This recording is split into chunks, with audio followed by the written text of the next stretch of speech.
Hey everybody, Eshin here again from All Wise Transformation.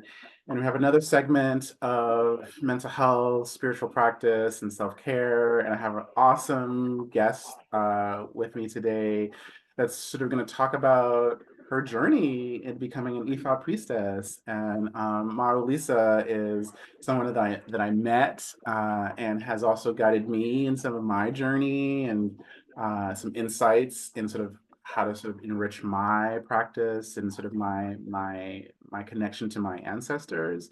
And so I thought this would be an awesome time to really share or to her comfort her journey and becoming an Ifa priestess and sort of what that feels and looks like for her. And so I want folks to tap into or be comfortable with and sort of see that everybody's journey is different. And so when we're talking about mental health and when we're talking about spiritual practice and self-care, it's a personal journey. And Lisa, how would you like to share with us your personal journey into the priestesshood? Uh, Thank you, Eshin. I think the first thing I want to name and just clarify is that, I'm technically an Iyal Orisha. So I'm an Orisha priest, specifically Ifa priests are reserved for, to my understanding, Babalawos. So I'm a Orisha priest and specifically um, a priest of Obaluaye, who is the Orisha or energy of healing and also disease, and therefore disease prevention, um, of healing, and which actually makes a lot of sense considering what my life path and journey has been. Um, so yeah, my title is Iyal Orisha, mother of Orisha. And,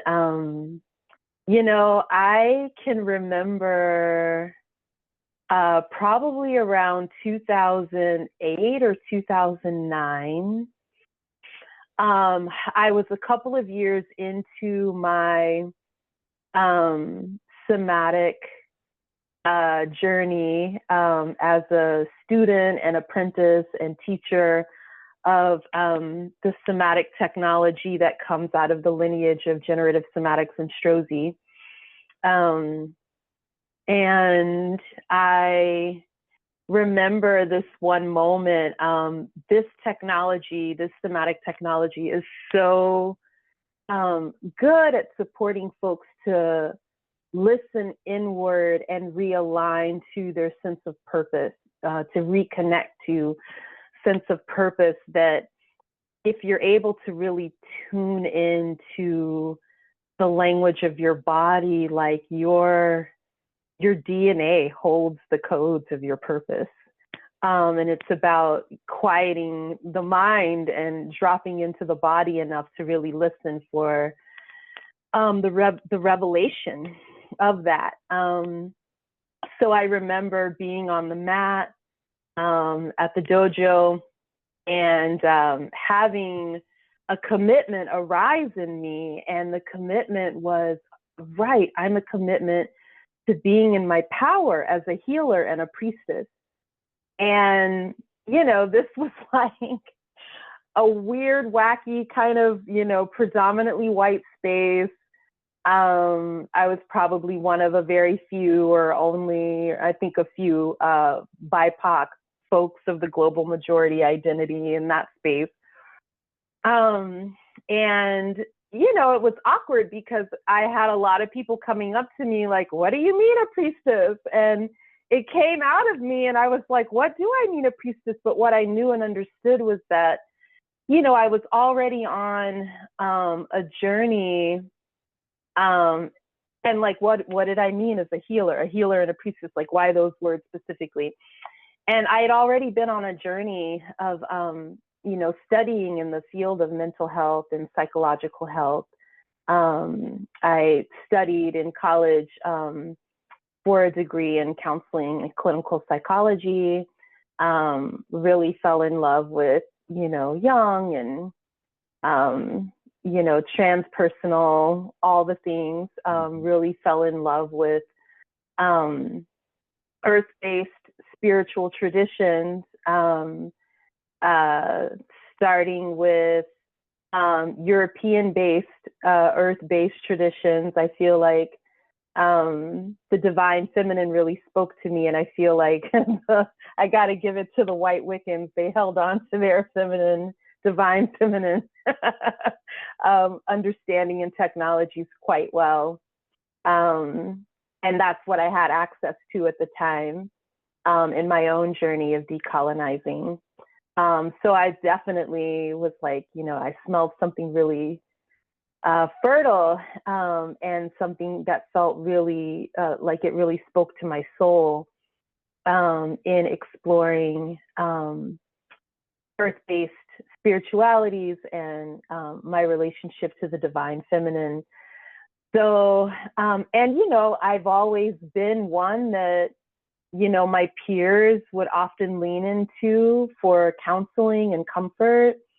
I started off in doing rape crisis work very early on in the late 90s in Santa Fe, and then moved to San Francisco or California, to Oakland actually, and knew that I wanted to work at San Francisco Women Against Rape, and went to apply for that job as a director of the teen ed, because I had been doing teen education in the Rape Crisis Center back in Santa Fe.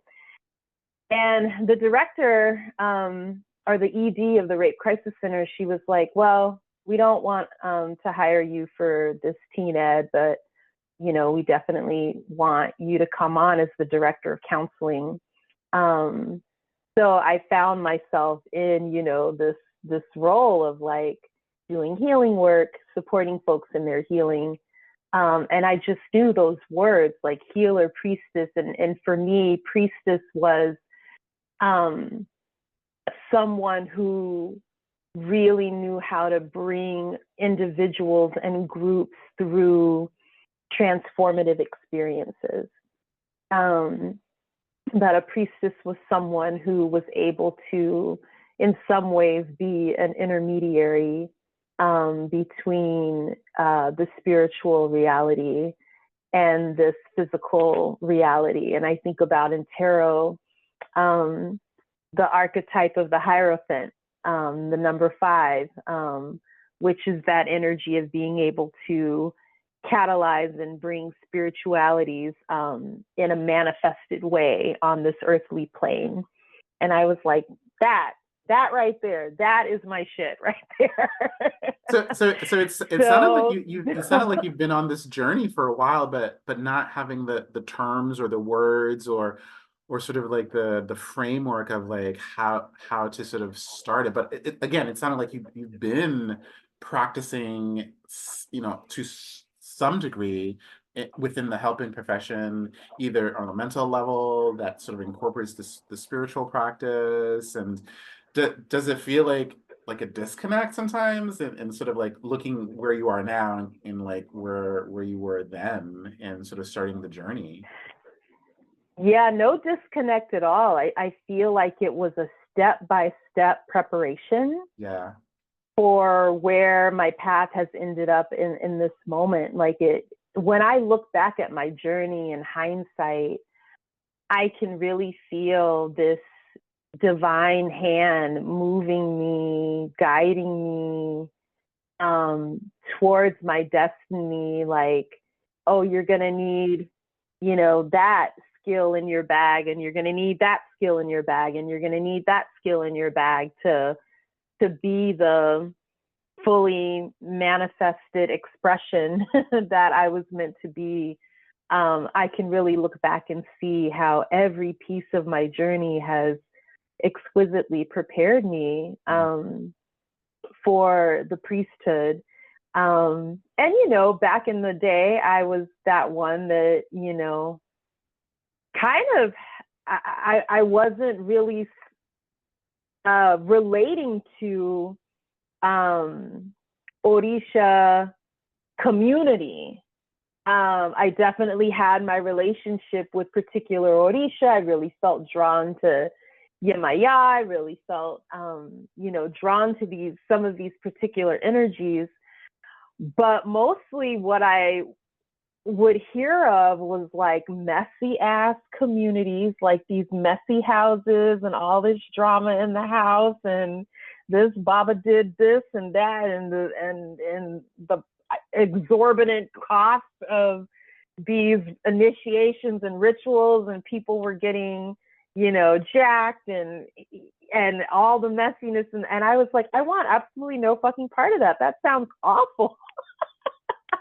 And so I think some of the human drag of that kind of kept me away. And I also had to really reckon with the practice of offering animal sacrifice, or ebo, because I definitely, it was as at the time, as a bleeding woman, I was like, I got blood. I can do blood magic with my own blood. Like, why am I gonna take the life of this innocent animal? I can perform blood rituals and blood magic with my own blood. And I did. I definitely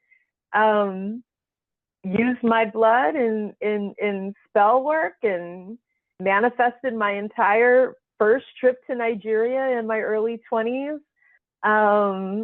On like a very few little money out of my pocket, and mostly from the community. I did a lot with my own blood, and Which I I think feel would like sound that scary relationship. to some folks, right? Like that idea Yeah. of just blood in general, regardless. And Yes, which feels kind of annoyingly, it's definitely the hand of Christian colonization and Christian hegemony, because there is this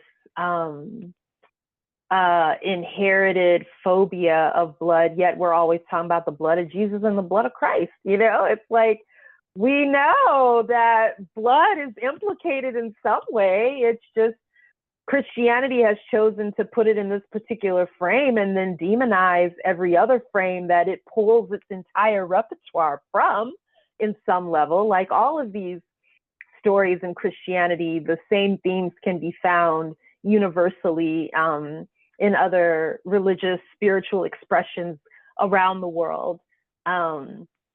So, blood, and I inherited that as well. I was definitely drank the colonized Kool-Aid, and had my own fears and phobias. And I also had that voice inside that was like, this is, there's something here for me in this. There's something, those tarot cards, my mama might have called them demonic, but I knew that those tarot cards were right up my alley. Wait, so growing up, did you know anyone who practiced Orisha, or like was there anyone sort of like as a young person who sort of... No, I grew up Jehovah's Witness.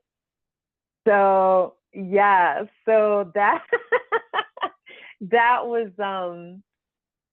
like I said, because of how I was brought up, and the ways that these earth-based spiritualities were often relegated to the demonic, and the you didn't have no business messing with that. Right. Where I found my way into earth-based spirituality, fortunately and unfortunately, was through a European expressed portal of Wicca and Native American spirituality, First Nation spiritualities. That's what I kind of cut my teeth on, and had to move through a process of decolonizing to come back to my Afro-Indigenous roots and expression of spirituality. Yeah. Yeah.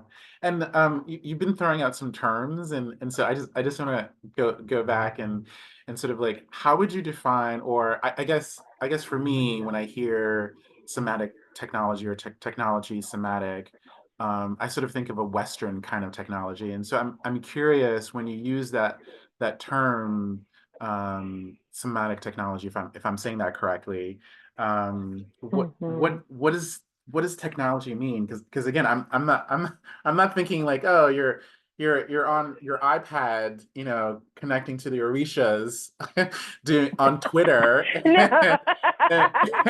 or Tweeting or to the Orisha. I love that. or during FaceTime, right? Like, so I'm to your comfort, like what how would you define that term? I really look at a technology as system, a system and a set of tools, and a system um, to accomplish something, to connect to something, to um, wield something. So I probably have to give Dr. Gerald Robinson credit for and Nana Sakara Kamila credit for the use of this language of indigenous technologies. I think that they were the first elders that I encountered who was using that kind of language. But it's kind of like, we can think about Western technology and, for instance, the cell phone. And what makes the cell phone work is minerals, coltan, minerals that come from the earth is what makes our cell phones work the way that they work, that has them be a means and a mechanism for communication. So that's considered a technology. And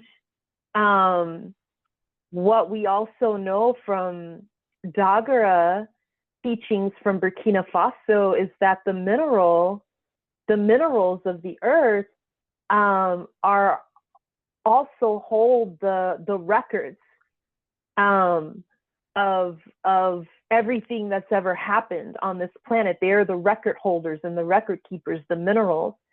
And I can remember learning the quote unquote technology of building apachetas, which are these stones that are stacked up. And those stones can be awakened with offerings and prayed into, and and you can have someone receive messages who also have an apacheta set up, and those messages may come through in like a lucid dreaming state, or a for real, REM sleep state, dreaming state, or a visioning kind of beta brain state. Those messages can come through, but it's the technology of those minerals, those stones, that are facilitating that. So whether you're stacking up stones and doing it old school apacheta style, or you're relying on the minerals that are in your cell phone, they're both technologies. They're both technologies that are supporting communication. Whether you're doing it through the portal of these stones stacked up in a very particular way with particular prayers planted in them, or you're working with the technology of AT&T. Like, it's all technology. It's all, something that's allowing you to accomplish a particular purpose, like communication. There are technologies of healing. You can use technologies of healing like going to get an X-ray at Kaiser, or you can go to a medical intuitive who can muscle test, or actually use a pendulum, or have their own perception seeing into your body to know what organs in your body are malfunctioning. And that shit is insanely accurate, and So that too is a technology. Yeah. That medical intuitiveness is absolutely a technology, just like the imaging system at Kaiser is a technology. Right. Right. So that's how I use that word. Yeah. So then, could the body be seen as a form of technology, or is it usually something outside of the self that's being used to divine or to sort of construct? Um, typically I place technology outside of the body. I don't know if that's the Yeah. absolute truth. Yeah. But when apes are using a stone to pry open a something to eat, they're using a technology, Yeah. Yeah. Yeah. Yeah. When a sea otter takes a rock to bash open a little clamshell to eat it, it's using a technology, Yeah. Yeah. Yeah. So I think of technology as anything that's tools that are being utilized in service to things that meet our human needs, Right. or things that meet our biological, needs on this Mhm. planet. Right. Right. And the thing that I find beautiful about you sharing this is that it's all sort of like earth-based, right? It's all sort of like it comes from the natural world, right? Like, yeah, we're sort of manipulating, yeah, we're sort of like putting stuff together, whatever, but it comes from the place of the earth, which I think Mm-hmm. which I think everything comes from there, and I think sometimes there seems to be like this disconnect of how we get our cars and the minerals that our cars are made of, or our clothes, either cotton or silk, like it all comes from nature, and I like that there is this honoring and this acknowledgement, like, yeah, this isn't far removed from us, but it is a tool that we sort of use to help facilitate the healing, or help facilitate the communication, or help facilitate the connection with ancestry, which feels That's very right. grounding, right? Absolutely. Absolutely. Yeah.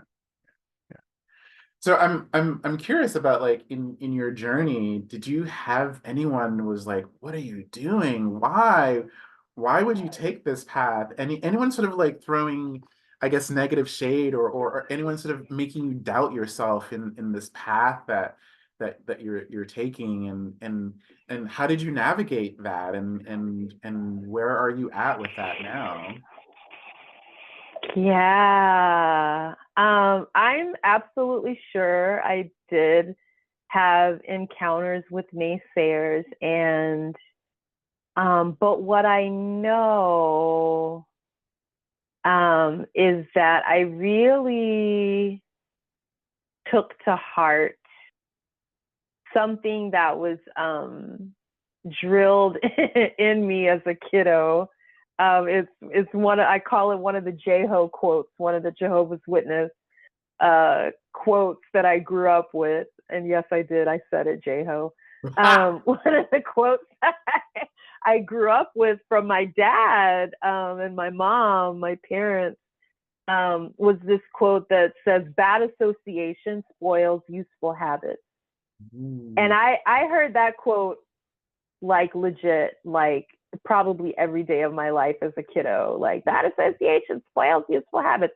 Bad association, like it was one of those constant quotables mhm. in the religious context that I grew up in. And what that phrase meant to me was that, you can make it or break it with the people that you surround yourself with. Yeah, yeah. And I am I'm a thin skinned, soft belly cancer crab out here.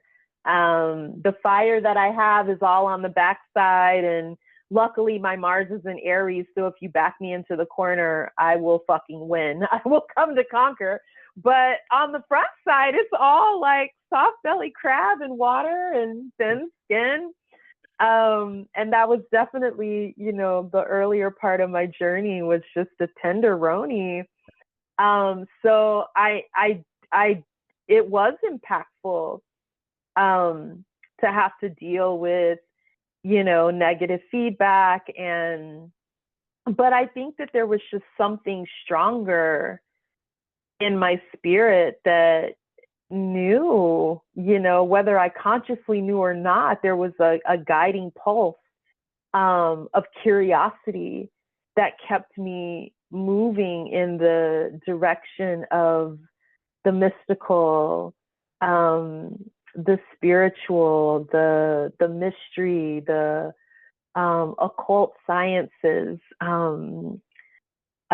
towards divination, Mm, towards, mm, whether it was through the tarot or the runes or, mm, mm, I still never could bring myself to a Ouija board though. I was like, that's next level. That's really, so I can't be fucking with a Ouija board out here. But, these other ones, these other divinatory technologies definitely captured my attention.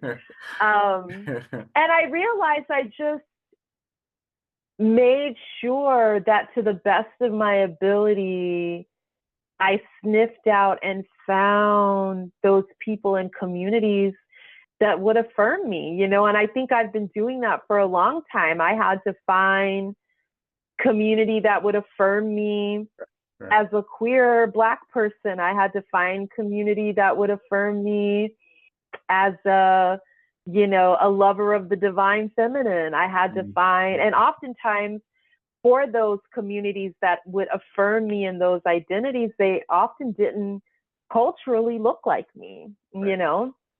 Um, so I just had to, I just let my heart and my gut, something And lead faith, me, right?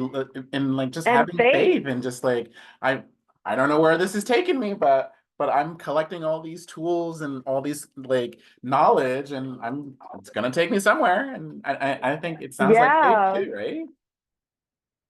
Faith and yeah. And I would say destiny. It Mm, was definitely mm, destiny guided me in an yeah. inner sense of purpose. And since I've initiated as a priest, in Isheshe, um, I had a reading, that made it clear to me that it's not my first lifetime doing this work. It's not my first dance at the OK Corral. Like, it was revealed to me that I was an Oshun priest in a past life.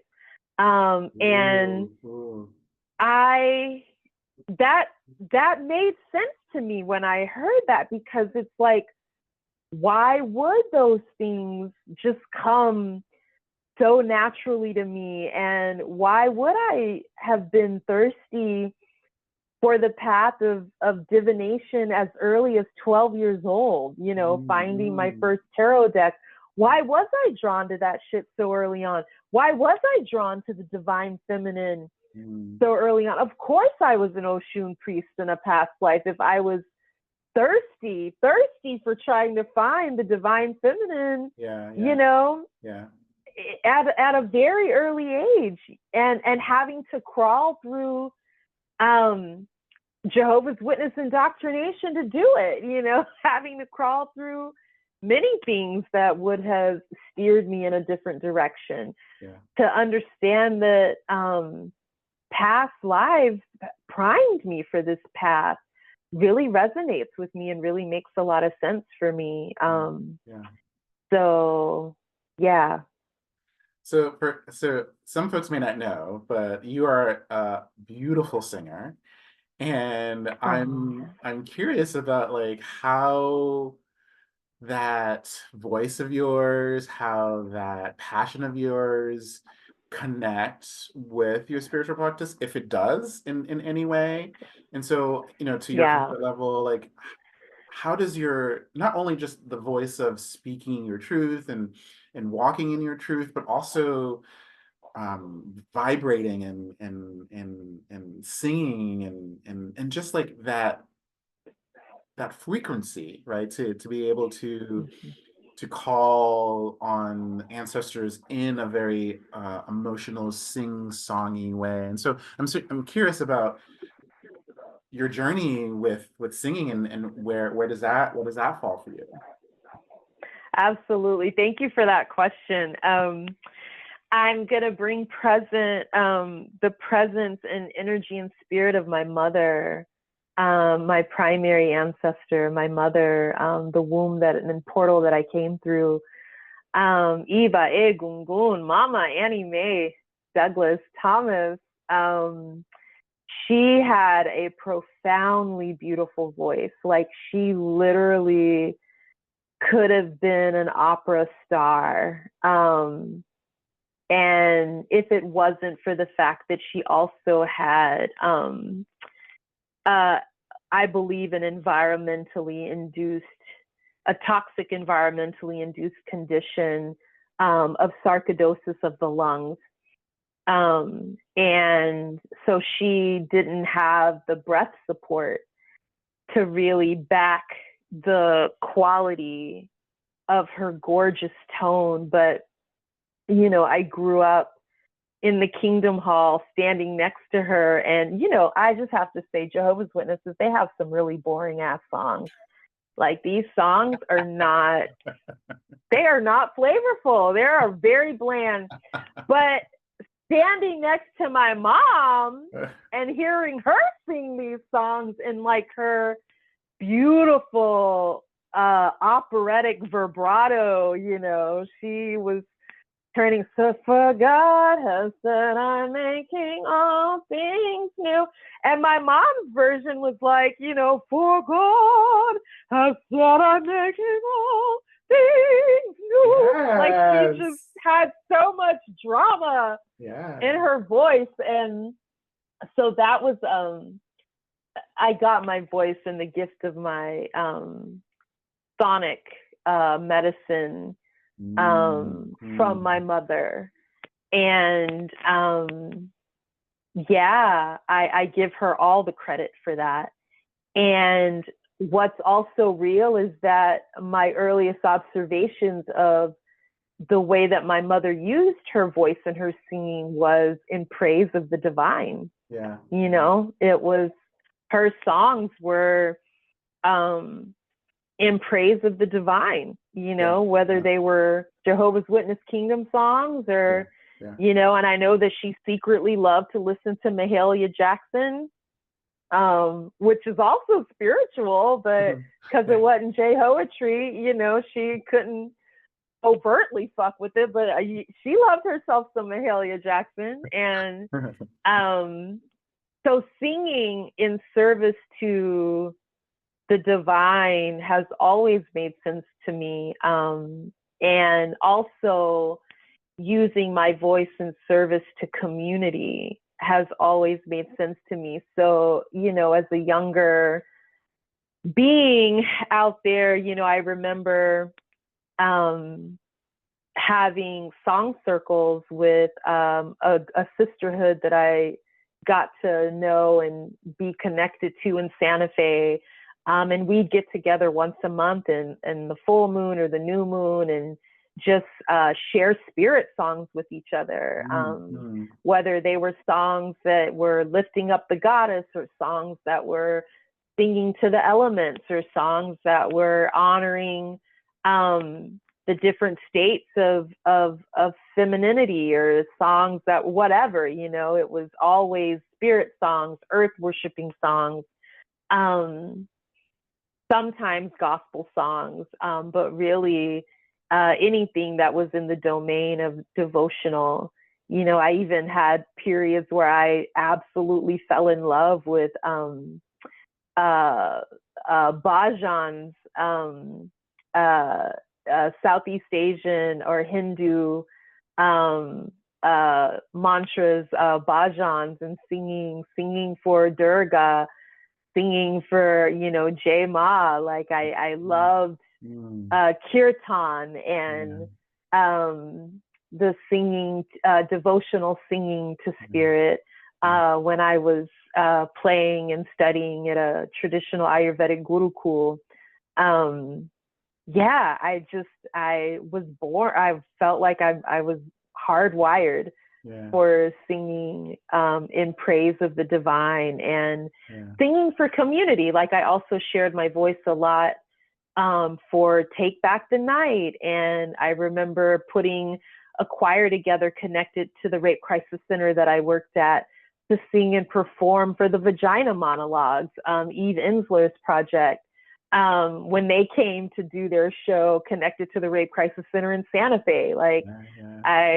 I put my little choir together and we came out and sang for that. I was a part of this Heartfire church that we started in New Mexico years ago, and was a part of the Heartfire choir, and we, found songs to sing to the Holy Spirit, and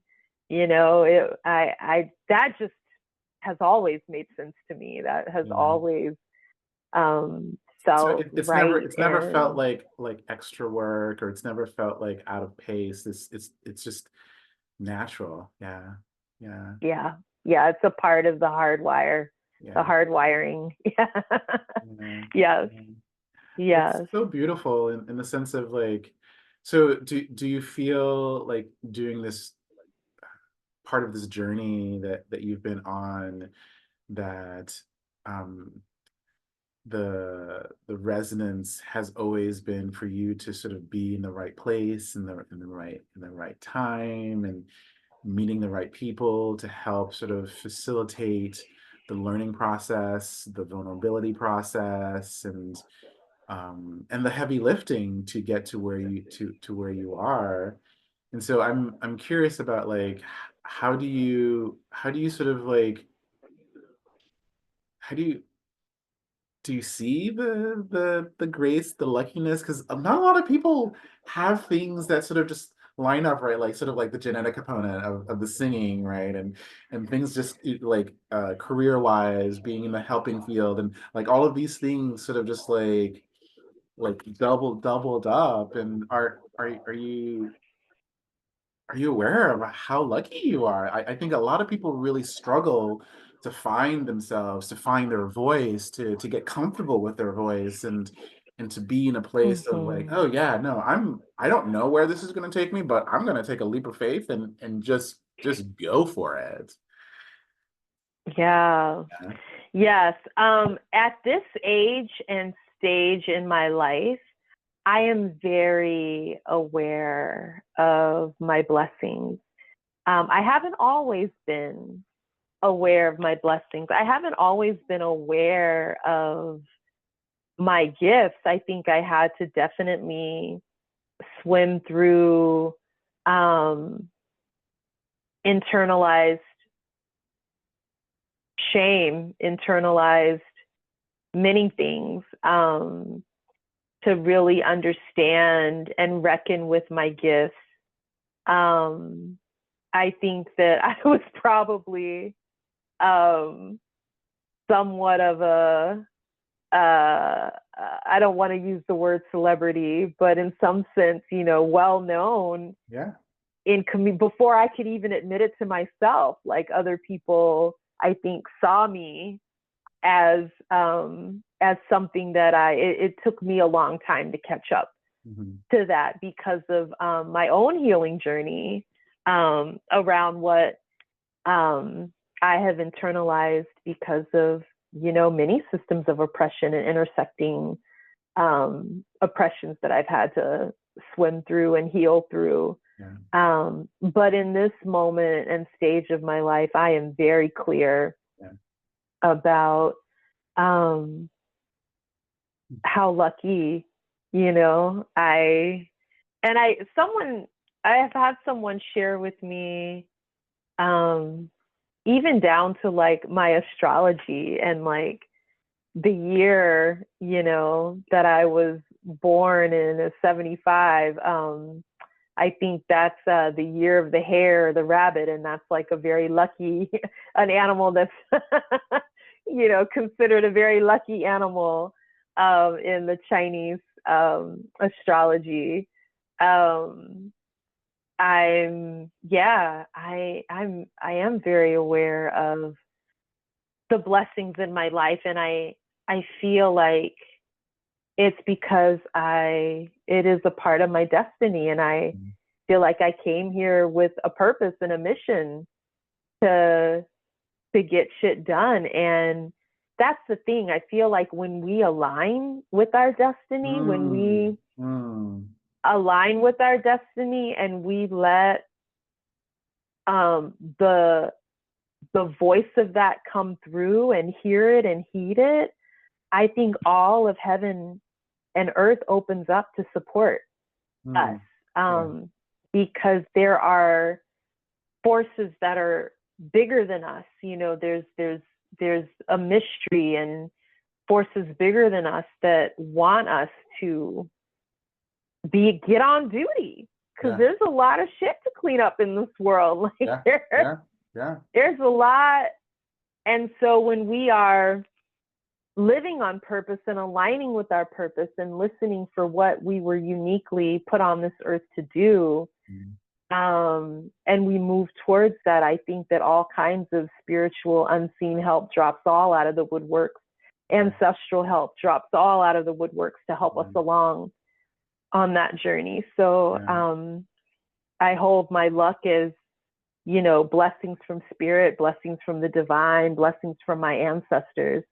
And something about my own Ori, you know, my own, the inner divinity that dwells within me, that was like, you got shit to do. So get to it. do you remember a time or a place where that sort of like crystallized for you, but like, yeah, okay, this is the direction?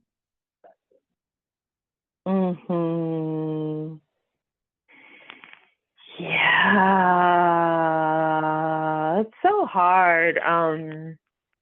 I think I had many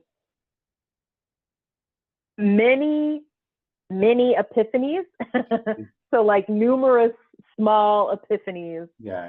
All along the way. Like I think, you know, I can remember as a kiddo, my parents, I was taught to read through scripture. And I can remember being 3 years old and being put on a pedestal reciting scripture. And, you know, which was like, I don't think other 3-year-olds were reciting scripture like that. And I can remember being 7 and like holding and facilitating Bible studies with people, like, and like understanding that wasn't something that every 7-year-old was doing. There's a way where I've often felt older than I was in earth years. Like I could feel the oldness of my soul in many moments in my journey, which often left me feeling really lonely. I'm like, I actually don't relate to my peers. I don't relate to what's happening around me. And, you know, some of that was like, I thought it was because I grew up in this religious reality of Jehovah's Witness. I thought it was because I was Black. I thought it was because, you know, I talked white sounding. I thought it was because I, you know, for these many, many reasons, I thought that, you know, I was this weirdo, odd one. So I can feel where there was definitely a journey of isolation, that the recognition of not being like many of my peers around me for different reasons, what that produced for me. So I think there was definitely some healing and growing into it that I had to do, to reckon with all of that. And then, I just think it just got to be a slow revelation over time. Yeah. a slow and steady revelation over time. Yeah. As we're getting ready to wind down, I'm curious about like advice or feedback that you would give to folks who sort of want to pursue the path that you've done or something similar to that, and where to go or what books to read or Mm. websites to go to or YouTube, YouTube channel or a podcast. And I'm curious if you feel like you have sort of like this mentorish format on starting this journey, if you're feeling called to go in this Mm-hmm. direction. Yeah. Many things. I feel like, and you listed a lot of venues, Yeah, so yeah. I'll try to speak to as many as possible. You know, for the let's start with the podcast. You know, you can't go wrong with Witch Season. Mm, Adrienne Marie Brown's How to Survive the End of the World. She did a series when her sister Autumn was on sabbatical called Witch Season, and just interviewed a lot of folks who identify as witches, sorceresses, medicine women, medicine folk, healers, priestesses, priests, and she holds it all under this umbrella of quote unquote witch. But I think that's a great something to tune in mhm. to, just to hear a lot of different perspectives, astrologers, people coming at it and into it from many different locations. Yeah. That's a good one. I think that I definitely got a lot of wisdom and medicine from Malidoma Patrice Somé and Sobonfu Somé, Mm, from Burkina Faso. I would definitely recommend their books, The Healing Wisdom of Africa, of Water and the Spirit, the book on intimacy that Sobonfu Somé wrote. They're both ancestors now, so the learning that gets to happen from them is through their books, and if you find people who studied with them directly. um, um, I'm trying to think of, oh my God, it's so much. yeah, It's yeah. so much. I'm trying Well, to, and I not to give you more to think about, but I'm just curious about like how would you also ask folks to pay attention on how to safeguard themselves? Because I think earlier you were talking about that fear factor of some folks really abusing their power and sort of their status as healers, and so I'm curious, how would you ask folks to sort of be mindful of that and not feel like either they're getting swindled or just really mhm.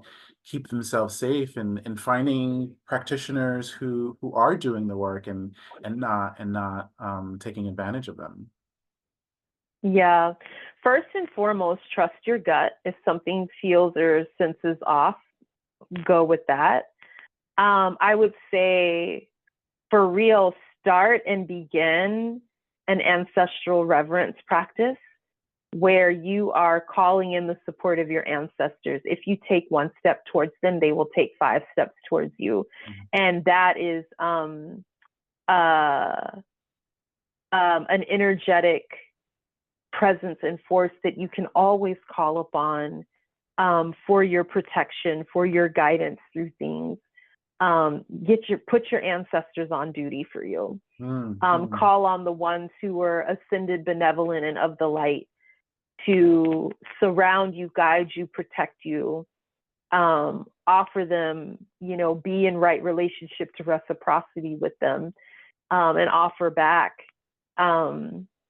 But be in a relationship with your ancestors. I think that's a first level of defense when you are navigating the spiritual realms and fourth and fifth dimensional realities. mhm. Um, they are prime warriors. I would say learn about spiritual hygiene and get a good protocol for spiritual hygiene. I was really blessed to be under the teachership of Nana Sakara Kamila, who that was her ministry. She is also an ancestor now. Blessed be, a powerful, potent ancestor, but she taught so much in such a strong ministry about spiritual hygiene and all the things to be mindful of and to cleanse yourself with regularly. She's like, you know, physically we need to take a bath with some regularity so we ain't walking around here stanky. And you need to do the same thing for your spiritual body. You need to Yeah, be yeah. in cleansing practices so you're not walking around stanky. Right. And Yeah. I really appreciated her practicality around that. Like she was definitely a brilliant light and with some real practical guidance around that. Yeah, find a teacher that you can trust. So much of this, I'm really a believer in the apprenticeship model and things that get to be passed on to us through oral tradition. Yeah, there are plenty of books out there. Books can give you information. Books can't necessarily give you wisdom. Elders can give you wisdom. So find elders out there that you see are walking in a way that you would want to walk, and seek them out, and find yourself in an apprenticeship with people who are walking the walk that you feel called to. Nothing can replace that apprenticeship model of learning, and always, you know, trust your instincts in your gut. If it smells fishy and it feels fishy, the shit's probably fishy. So, you know, listen to that. Listen to your guts. Listen to your heart. Pick up a practice of using a pendulum or muscle testing, so that you are connecting with your own body and finding a connection to your internal yes and your internal no. Use your own ori, use your own inner, the soul, the inner expression of divinity inside of you to guide you. Call upon that, and find your way into spiritual technologies that support you cultivating that relationship. Find a somatic practitioner to help you come into connection with your own body and to deepen your own embodiment, because we are powerful when we are embodied, when we're actually not vacant residences in our bodies, but we have occupied ourselves. When we are embodied and occupied, you don't leave room to get possessed by anything, by advertisement, by energies, by by spiritual fuckery, by social political fuckery. Be self-possessed. And you know, and find those teachers and collective bodies to be in practice with, those communities to be in practice with around your embodiment. Those are some of the things I would offer. Nice. Well, thank you so much, MawuLisa, for sharing all this stuff with us, and being a present in my life and sort of helping me with my personal spiritual journey. That means a lot to me, and just hearing your path of getting where you are, it sort of makes my heart warm to know that you not only live it and practice, but you're embodying it, and you're radiating it, and you're just, thank you. And so I'm gonna leave your information if folks want to get in touch with you, if they want sort of consulting or some spiritual work, or whatever they're feeling called, because they heard you speak, and a little bit singing too. So I wanna thank you so much for being here and taking the time. Thank you. Thank you for the invitation, Eshin. See ya. Bye.